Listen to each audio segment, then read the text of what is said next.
ಯುವ ಭಾರತ ಬಳಗ ಗದಗ ಜಿಲ್ಲೆಯ ಮುಂಡರಗಿಯಲ್ಲಿ ಭವಿಷ್ಯದ ಭಾರತ ರಾಷ್ಟ್ರೀಯ ವಿಚಾರ ಸಂಕಿರಣ ಕಾರ್ಯಕ್ರಮಕ್ಕೆ ಅಖಿಲ ಭಾರತ ಸನಾತನ ಧರ್ಮ ಜಾಗರಣ ಮಂಚ್ ಐಟಿ ಸೆಲ್ನ ದಕ್ಷಿಣ ಭಾರತದ ಮುಖ್ಯಸ್ಥರಾದ ಡಾ ಆರ್.ಎಸ್. ರಾಜು ಆಗಮಿಸಿದ್ದಾರೆ.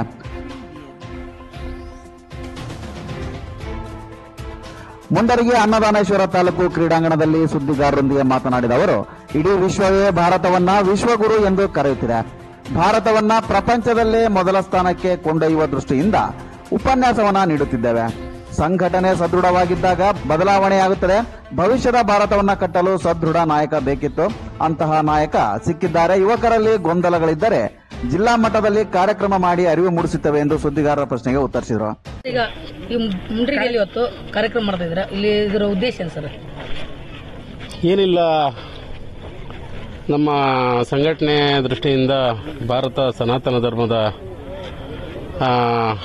ದೃಷ್ಟಿ ಮತ್ತು ಆಮೇಲೆ ಭವಿಷ್ಯದಲ್ಲಿ ಭಾರತ ಇಷ್ಟು ದಿನ ಏನೇನಾಗಿದೆ, ಮುಂದೆ ಹೇಗಿರಬೇಕು, ಯುವಕರು ಯಾವ ರೀತಿ ಭವಿಷ್ಯದ ಭಾರತವನ್ನು ಯಾವ ರೀತಿ ಕಟ್ಟಬೇಕು ಅನ್ನೋದ್ರ ಬಗ್ಗೆ, ಆ ಕಾನ್ಸೆಪ್ಟ್ ಬಗ್ಗೆ ಒಂದು ಉಪನ್ಯಾಸ ಕಾರ್ಯಕ್ರಮ, ಆ ಕಾರ್ಯಕ್ರಮದ ಉದ್ಘಾಟನೆಗೆ ಬಂದಿದ್ದೀನಿ. ಗದಗ ಯುವ ಬಳಗ, ಗದಗ ಜಿಲ್ಲೆ ಯುವ ಬಳಗ ಮಾಡಿದ್ದಾರೆ, ಕಾರ್ಯಕ್ರಮ ಆಯೋಜನೆ ಮಾಡಿದ್ದಾರೆ. ಉದ್ಘಾಟನೆಗೆ ನಾನು ಬಂದಿದ್ದೀನಿ. ಈ ಒಂದು ಉದ್ಘಾಟನೆಯಿಂದ ಯುವಕರು ಬದಲಾವಣೆ ಆಗ್ತಾರೋ, ಈ ಒಂದು ಕಾರ್ಯಕ್ರಮದ ಯುವಕರು ಬದಲಾವಣೆ ಆಗ್ತಾರೋ ಅನ್ನೋ ಒಂದು ಅಭಿಪ್ರಾಯ ಇದೆಯಾ ಸರ್? ಇದೆ. 10 ವರ್ಷಗಳ ಹಿಂದೆ ಈ ಮಾತನ್ನು ನೀವು ಕೇಳಿದರೆ ನಾನು ಹೇಳಲಿಕ್ಕೆ ಕಷ್ಟ ಆಗ್ತಿತ್ತು.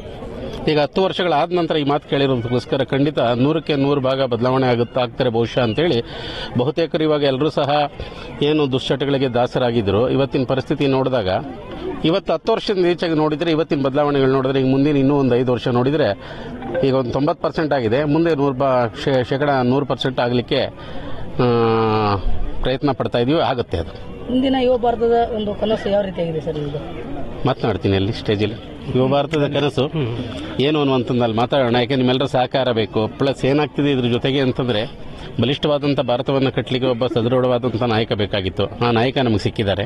ಆ ನಾಯಕತ್ವದಲ್ಲಿ ಇವತ್ತೇನು ಭವಿಷ್ಯದಲ್ಲಿ ಏನೇನು ಸಮಸ್ಯೆಗಳು, ಹಿಂದೆ ಏನಾಗಿತ್ತು, ಭೂತಕಾಲ, ಭವಿಷ್ಯತ್ ಕಾಲ, ವರ್ತಮಾನ ಕಾಲ ಅಂತ ಏನಿತ್ತು, ಹಿಂದೆ ಏನಾಗಿತ್ತು, ಇವತ್ತೇನಿದೆ, ಮುಂದೆ ಏನಾಗಬೇಕು ಅನ್ನುವಂಥ ಭದ್ರ ಬುನಾದಿಯನ್ನು ಇವತ್ತು ಮೋದಿಜಿಯವರು ಹಾಕೊಟ್ಟಿದ್ದಾರೆ. ಅದನ್ನು ಮುನ್ನಡೆಸ್ಕೊಂಡು ಅದನ್ನು ದೇಶದಲ್ಲಿ ಯಾವುದೇ ಕಸ ಬರದೇ ಇರೋ ಹಾಗೆ ಕಾಪಾಡ್ಕೊಂಡು ಹೋಗುವಂಥದ್ದು ನಮ್ಮ ಯುವಕರಿಗೆ ಕಿವಿ ಮಾತನ್ನು ಹೇಳಿ, ನಮ್ಮ ಇದರಿಂದ ನ್ಯಾಯ, ನೀತಿ, ನಿಷ್ಠೆ, ಪ್ರಾಮಾಣಿಕವಾಗಿ ದುಶ್ಚಟಗಳಿಗೆ ದಾಸರಾಗದೆ ಬದುಕಬೇಕು ಅನ್ನುವಂಥದ್ದು.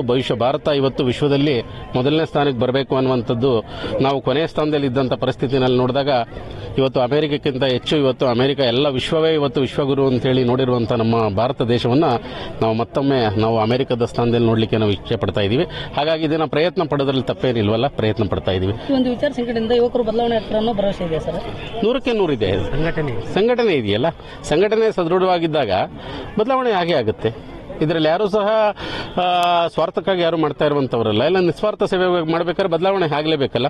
ಬದಲಾವಣೆ ಮಾಡುವಂಥದ್ದು ದೇಶದ ಹಿತದೃಷ್ಟಿಯಿಂದ, ಮತ್ತೆ ಆಮೇಲೆ ಭವಿಷ್ಯದ ನಾಯಕರು ಯುವಕರು ಭವಿಷ್ಯದ ನಾಯಕರು. ವಿದ್ಯೆ ನಮಗೆ ಎಷ್ಟೋ ಆಸ್ತಿ ಇದ್ರೂ ಸಹ ವಿದ್ಯೆನೇ ದೊಡ್ಡ ಮಹಾ ಆಸ್ತಿ ಅಲ್ವಾ. ಆ ರೀತಿ ಅವ್ರಿಗೆ ಯುವಕರಲ್ಲಿ ಏನಾದ್ರು ಸ್ವಲ್ಪ ಸಣ್ಣ ಪುಟ್ಟ ಗೊಂದಲಗಳಿದ್ರೆ ಜಿಲ್ಲಾ ಮಟ್ಟದಲ್ಲಿ ಕಾರ್ಯಕ್ರಮಗಳನ್ನು ಮಾಡಿ ಅರಿವನ್ನು ಮೂಡಿಸುವಂಥ ಕೆಲಸವನ್ನು ನಾವು ಮಾಡುವಂಥದ್ದು ನಮ್ಮ ಮೊದಲ ಆದ್ಯತೆ. ಅದನ್ನು ಮಾಡ್ತಾ ಇದ್ದೀವಿ. ಥ್ಯಾಂಕ್ ಯು, ಧನ್ಯವಾದ. ಭವಿಷ್ಯದ ಭಾರತೀಯ ಸಂಕೀರ್ಣ ಕಾರ್ಯಕ್ರಮಕ್ಕೆ ಪಟ್ಟಣಕ್ಕೆ ಆಗಮಿಸಿರ್ತಕ್ಕಂಥ ರಾಘು ಅವರು ಇವತ್ತು ಹೇಳ್ತಾ ಇದ್ರೆ, ಮುಂದಿನ ಒಂದು ದೇಶದ ಒಂದು ಬದಲಾವಣೆಗೋಸ್ಕರ ಇವತ್ತು ಮುಂದಿನಲ್ಲಿ ಸಂಕೀರ್ಣವನ್ನು ಮಾಡ್ತಾ ಇದ್ದೀವಿ. ಈ ಒಂದು ಬಳಗ ಇವತ್ತು ಮುಂದೆ ಬರತಕ್ಕಂಥ ಒಂದು ದೇಶದ ಬದಲಾವಣೆಗೆ ಯುವಕರು ಮಹತ್ವ ಮುಖ್ಯವಾಗಿದೆ.